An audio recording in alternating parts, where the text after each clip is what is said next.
السلام عليكم ورحمة الله وبركاته. ازيكم حبايبي؟ عاملين ايه؟ يا رب يكون كلكم بألف خير. مدام هناء بتقول في شوية تغيرات في حياتها. ايه التغيرات يا يا مدام هناء؟ بتقول ان هي محتاجة انسان في حياتها. مش عيب يا مدام هناء، مش عيب انك تفكري في الزواج ويكون انسان كويس، وده حقك يا مدام هناء تتجوزي وتعيشي حياتك. عيشي يا مدام هناء حياتك وارمي كله ورا ظهرك، ما تخليش حاجه تزعلك ابدا في الدنيا. مادام انت بخير وولادك بخير، خلاص كله ارميه ورا ظهرك. يعني في ناس بيقولوا لمدام هناء يعني انت مش صغيره لكده، وانت كبرتي وعيشي لبناتك وكده. يا جماعه ليه؟ حرام يعني. ليه مش عايزينها تتجوز وترتاح وتعيش حياتها؟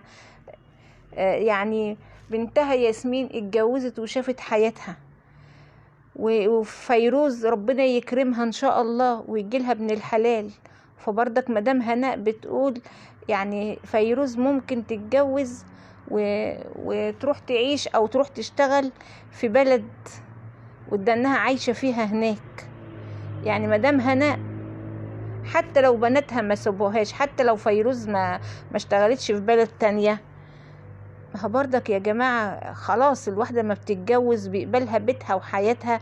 اي نعم بتروح تسأل على مامتها وتشوفها وتشوف طلباتها وتطمن عليها، بس برضك غير بتبقى خلاص بقى الواحدة بتبقى عندها حياتها وبتستقل بيها. فليه عايزين الست تعيش وحيدة؟ يعني ما فيش اصعب في الدنيا من الوحدة. يمكن مدام هناء دلوقتي بتخرج وبتروح وبتيجي وميسي جانو واخد تفكيرها ويعني وقادرة تخرج وتروح وتيجي، بس مع تقدم السن يا جماعة الواحد برضك بيبقى محتاج، سواء الزوج بيبقى محتاج واحدة معاه والست برضك محتاجة زوج يبقى ونس ليها. يعني الواحدة او الواحد لما يتعب يلاقي حد حتى بيجيب له كوباية مية ياخد العلاج.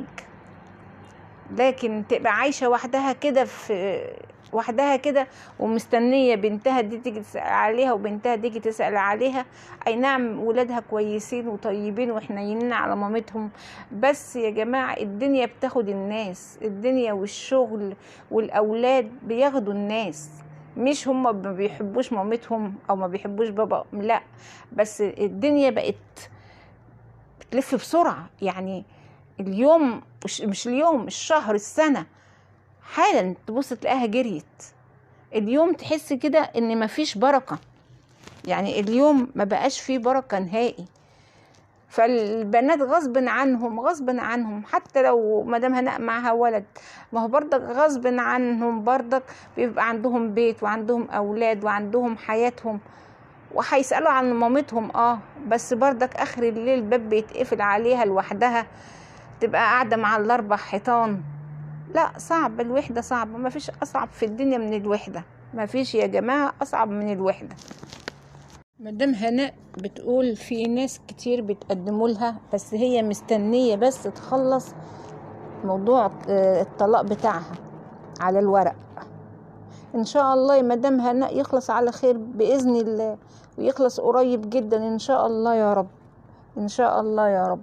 فهي كمان لها شروطها في العريس اللي هيتقدم لها، ان هو اول حاجة ان هو يكون مستوفي اوراقه كلها، معاه الكارت، معاه الاوراق، مش محتاج لمدام هناء او هيتجوزها عشان حاجة.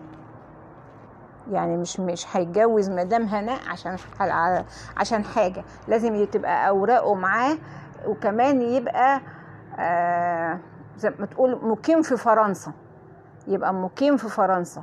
هي عايزة جواز، مش عايزة واستقرار، مش عايزة بقى راحة جاي هو يسافر لها وهي شوية وهي تسافر له شوية وهو يجيها وهي تروح له، والشحططة دي ده مش اسمه جواز، ده صراحة بهدلة.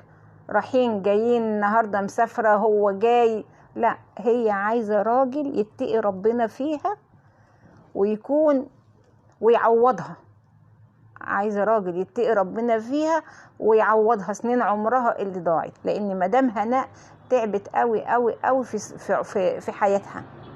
يعني مدام هناء تعبت قوي في حياتها، فهي عايزة بني آدم يكون كويس ويحبها، يحب هناء، مش يحب هناء عشان عندها بيت، ولا عشان عندها قناة، ولا عشان عندها حاجة، ولا هناء هتسنده، ولا هناء هتعمل له الإقامة، ولا هتديله الكارت. لا، هي عايزة واحد يحب هناء. زي ما بنقول كده، احنا عايزين واحد يحبنا بحلونا وبمرنا، يحبنا، يحب البني ادمه اللي قدامه دي، ويكون مخلص الورق بتاعه واجراءاته ومع كارته ومع كل حاجه. ساعتها مدام هناء ما يكون خلصت موضوعها القديم ده، وتلاقي البني ادم ده، اكيد هتبقى يعني مبسوطه جدا. والله بندعي لك يا مدام هناء، بندعي لك ان ربنا يرزقك يا رب بالزوج الصالح، ويكون بينكم مودة ورحمة يا رب، ويعاشرك بالمعروف ان شاء الله يا مدام هناء. ان شاء الله ربنا هيرزقك باللي يسعد قلبك واللي انت بتتمنيه، وهتطلعي وتفرحينا وتقولي لنا هو ده البني ادم اللي انا كنت محتاجاه. محدش عارف ايه في علم الغيب يا مدام هناء. اكيد ربنا هيكون عاين لك زوج صالح ان شاء الله. ان شاء الله هتفرحي كل متابعينك وحبايبك بالزوج الصالح باذن الله. كمان مدام هناء بتقول هي مش عايزه زوجها، يعني مش حكايه ان هو يقعد يصور معاها ولا يعمل معاها والكلام ده، لا، هو ان شاء الله حتى يدفعها للامام، مثلا يمسك لها الكاميرا يصورها كده، يعني حاجات بسيطه. يعني هي مش عايزه ان يبقى كل يوم لا، مش عايزه كل يوم يبقى معاها في الفيديوهات والكلام ده. عايزه مثلا يساعدها، يقول لها افكار، يعني كده، يعني حاجات بسيطه. فمدام هناء يعني ان شاء الله كلنا بندعي لك يا مدام هناء، كلنا بندعي لك ان شاء الله ربنا هيوفقك يا رب. ومحدش يقول لها يا جماعه ما تتجوزيش، محدش يقول لمدام هناء انت كبرتي، محدش، لا، مفيش حاجه اسمها كبرت. مدام بتعمل حلال ربنا، الجواز ملوش سن. استنوا، اشمعنى يعني الست تبقى كبرت والراجل لا؟ ما الراجل بيبقى عنده 50 و60 سنة وتقولوا له لا ما تعيش وحدك، انت عايز واحدة تسندك، واحدة تقعد معاك، واحدة تخدمك. اشمعنى الراجل يعني؟ ليه بنفرق بين الراجل والست؟ طب ما الست برضك محتاجة حد يونسها في البيت، الست محتاجة حد يونسها. يعني محلل للراجل ومتحرم على الست. ما في ناس ولاد حلال كتير جدا. احنا ما ناخدش، يعني زي واحدة اقنعت مدام هناء انها تفكر في موضوع الجواز ده، بتقول لها انا اتجوزت مرتين واتجوزت الثالثه ما شاء الله عليها، ما شاء الله عليها، مبسوطه جدا، يعني مبسوطه جدا في الجوازه الثالثه. ليه بقى؟ ليه؟ ان شاء الله ما حدش يقول لها ما تتجوزيش وممكن يطلع وحش وممكن يطلع، وبعدين اقعدي ربي بناتك وربي احفادك. يا جماعه مش كده، قولوا لها كلمه حلوه، قولوا لها كلمه حلوه، بدل ما تبقى هي يا عيني يعني هي غاويه تتجوز واحده عشان يصرف عليها. لا طبعا، هي عايزه ونيس ليها، ونيس يا جماعه. يعني الصبح الواحد بتبقى مشغوله، بتروح وبتيجي وبتقضي طلباتها، لكن فتره الليل دي ما تبص كده، تبص في بيتها اللي هي بتقول ما شاء الله عليه ست اوض، وهي عماله تلف في البيت مثلا كده لوحدها بالليل. صعبه الوحده صعبه ومره. يعني ما تبقى تعبانه كده ومش لاقيه حد يناولها كوبايه ميه، يعني ما تبقى تعبانه ومش لاقيه حد جنبها يناولها كوبايه ميه، ده يرضي مين يعني؟ لا يا مدام هنا، اتجوزي واتبسطي وتهني وعيشي حياتك، وما تبصيش ورا ظهرك تاني ابدا، بص دايما لقدام. بص دايما لقدام، وان شاء الله ان شاء الله ربنا هيرضيك يا رب، ان شاء الله ربنا هيرضيكي ان شاء الله يا مدام هناء. هناء بتقول كمان ان في ناس كتير بيقولوا لها انت بتطلعي وتعملي الفيديوهات بس انت جواكي حزينة، حاسين بحزن جواكي كبير قوي. يعني عينيكي كده اوقات مدام هناء ما تكون بتعمل فيديو ساعات تحسها كده ان هي مشركة كده ومنورة وعينيها كده بتلمع وما شاء الله عليها. واوقات تكون بتعمل الفيديو حتى هقول لكم ايه، ساعات بتضحك بس تحس ان الضحكة مش طالعة من القلب، عينيها كده دبلانة، عينيها باين عليها فيه الحزن. وهي بتقول ايوه طبعا، لان هي خدت لها فترة تعبانة جدا، انها انجرحت جرح كبير جدا، والجرح ده لسه برضك بينزف عندها. ساعات اوقات كتير بتنساه، بس اوقات كده تبص تلاقيه راحت افتكرته. فالجرح ده صعب عليها جدا. ده حتى فيروز هي وجوزها برضك قالوا لها انت شكلك متغير، شكلك حزينة.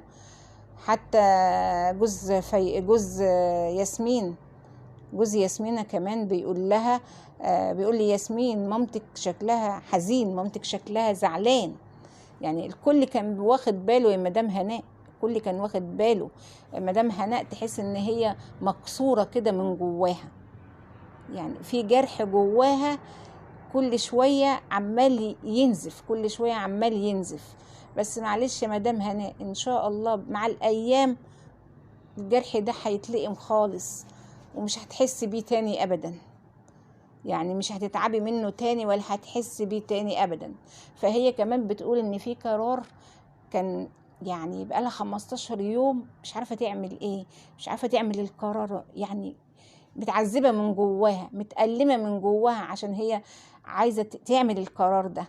فناس كتير بتقول من حبايبها قالوا لها لا اعمليه، لان انت مش كده، يعني كده غلط على مدام هناء، يعني كده غلط، العواقب بتاعته هتبقى على مدام هناء، فلازم تتخذ القرار. وبتقول ما عادش وقت، يعني الوقت اللي باقي قليل جدا. فهي كان في صراع بينها وبين نفسها، يعني هي كانت بتتألم من جواها وفي صراع بينها وبين نفسها، بس في الآخر ما لقيتش غير ان هي تنفذ القرار ده تعمله. فهي فعلا راحت عملت القرار ده. فبتقول ما تخافوش، القرار ده مش هيأذي حد خالص، يعني القرار ده مش هيأذي حد خالص. وبتقول لمتابعينها يا جماعة يا ريت ما حدش يسألني ايه هو القرار ده. فيا جماعة احنا مش عايزين كل شوية نسأل مدام هناء، احنا كلنا اكيد فاهمين وعارفين، فما فيش داعي ان احنا كل شوية نسأل مدام هناء هو مين ولا قرار ايه ولا بتعملي ايه. هي مدام هناء لو حابة تطلع تقول من نفسها هتطلع تقول. فربنا يكرمك يا رب يا مدام هناء يا رب، ويرزقك يا رب بالكل اللي يسعد قلبك، ويرزقك بالزوج الصالح يا رب، يا ربنا يرزقك بالزوج الصالح ان شاء الله يا رب يا مدام هناء. يلا بقى يا بنات عشان ما اطولش عليكم الفيديو، اللي ما اشتركش في القناه يشترك ويفعل الجرس عشان يوصل له كل جديد من عندنا. مع الف سلامه.